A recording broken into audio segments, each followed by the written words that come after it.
Let me ask you a question.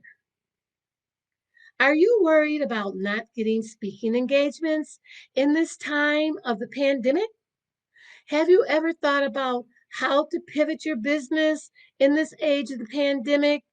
You know, there's no more in person speaking going on right now. So, if that's how you were making all your income before by speaking on stages and conferences, schools, wherever you were speaking at in person, you're going to have to pivot your business and do things totally different and go virtual. So, with distancing sweeping the globe now, within the next few weeks or months, you will likely be looking at turning your workshops, your training sessions, talks, and keynotes into an online experience. If you haven't done this before, or you simply feel more confident on a stage than in front of a camera, then this can feel quite daunting. I understand that. Now, in light of COVID-19, public speakers need to adapt to the global context. If you're speaking at a virtual event in the next few months, you want to continue your work as an online speaker. Some things will have to change. Now, how do you become a better virtual speaker? Yes, you're going to be speaking from home, but there's some rules that you still need to follow. You still need to be professional. And make sure before you start your virtual event, speaking event from home, if you have small children or any pets, make sure that you get those lovely little children and your lovely pets out of the room. Now, since I'm talking about being professional, let's start with your appearance. People are not looking for you to be dressed in a suit and a tie for a man. And for a woman, we're not expecting you to be all decked out in heels and, all decked out. Let's put it that way. But you still need to be dressed in at least a business casual attire. Please, please, and I'm going to say please again, for men, no torn t shirts and absolutely no baseball caps. For women and for men alike, no pajamas. Now, nobody's going to be seeing what you're wearing from the waist down. They're just going to see you from the waist up. But still, you don't want to have any pajamas on down below your waist. Let's put it that way. You still want to be dressed professional. Now, you want to do a test recording to see how you appear on camera in a virtual presentation. Presenting from a laptop is way different. Excuse me. Presenting from a laptop, sorry, I have to stop my phone.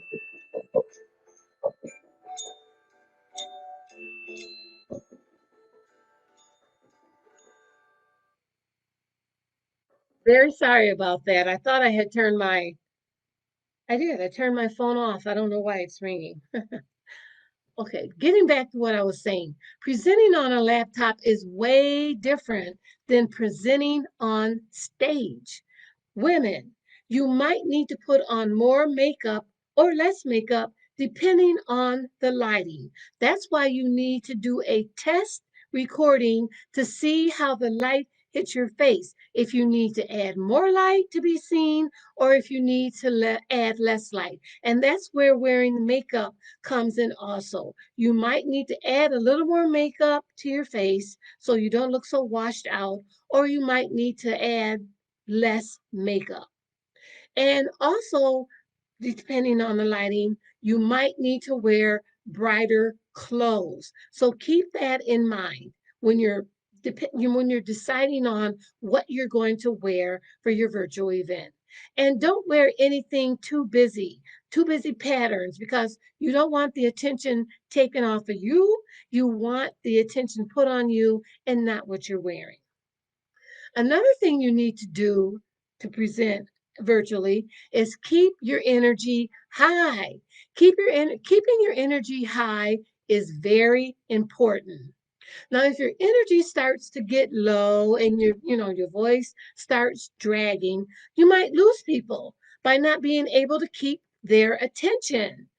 Now, I know when I've been on a couple of virtual events, especially it depends on how long the event is, it's kind of hard to keep your energy up, but you have to do that. You have to practice on keeping your energy up because my attention span, and I'm just speaking for me, my attention span will wane when, if you're not, holding my attention by giving me something to do besides just talking all the time.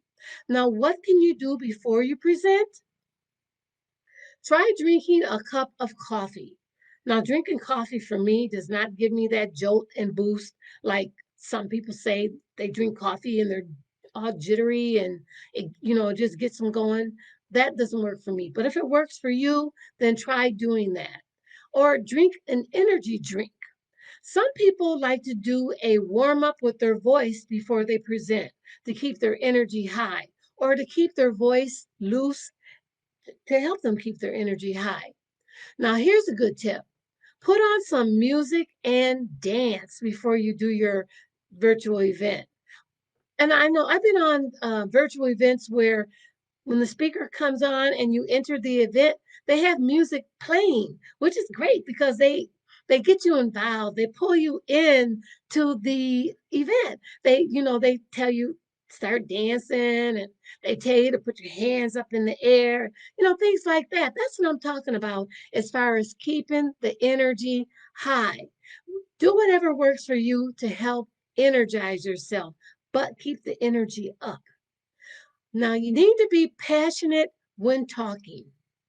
Have you ever sat through a presentation, like I said before, where the speaker was talking all monotone, and your attention just went somewhere else? Now, like I said, I've had, and it's put me to sleep. Now, if you're not being passionate about what you're talking about, do you think people will believe you? People will buy you before they buy a product or a course, book, or whatever you're trying to sell. The more excited you are about what you're talking about, the more people will take notice and listen to you. Be passionate about your speech. Interact with your audience when you can. Like I said about the speaker that I attended this event Saturday, as a matter of fact, she had music playing when I entered the event, and it was great. It got me energized. It got everyone energized. They were dancing, and she put on some great music that you just couldn't help moving to. So that's another thing. Interact with your audience with some music. Um, like I said, the audience attention span will be much lower because of distractions you may not be aware of. Even though you might have put your pets and your children in another room, doesn't mean that your audience has done the same. They can be checking their phone or other multitasking things. Or their little children can come knocking at the door. You know how children are, and they want attention, especially when you're doing something. So you don't know what their attention span is, when you're presenting. So give them something to do to break up the presentation. Let them complete a poll. Show them a short video or play a game with them. Now, another thing this presenter did when I was attending this virtual event Saturday was she played a card game with us, what I thought was very interesting. She pulled a card virtually online. She had slides where she had a card, and on the card, it had one word on it. And you had to speak 2 minutes offhand freestyle, and talk about that one word. Now, I thought that was very, very smart, and it kept interaction within the group. If you're using Zoom to present, give them a task to do. Set up a meeting room and schedule 3 to 4 people in a group to meet so they can get to know each other better and work as a team to help each other out. Use a moderator if you can. Having a moderator adds structure to your virtual presentation. Your moderator can focus on answering questions in the chat, handle any technical problems that might arise, any housekeeping issues that might come up, and help to keep your audience engaged. They can set up those Zoom rooms for you and put the people in the Zoom room. They can be responsible for checking in the Zoom rooms to see how people are doing. Your moderator keeps the session flowing and can take over for you if you experience any kind of technical issues. Having a moderator takes some of the stress off of you as the moderator can give you a break during the presentation. Having a moderator and you as the host are essential to the success of your virtual event. And also having a moderator can take the stress off of you as she can present sometimes for you while you take a break. You don't have to go off camera, but she can take over and do some of the talking for you and then switch back to yourself. Like I said, go back and forth, and the moderator will take some of the stress off of you presenting. Now, that's how you can be a better virtual speaker.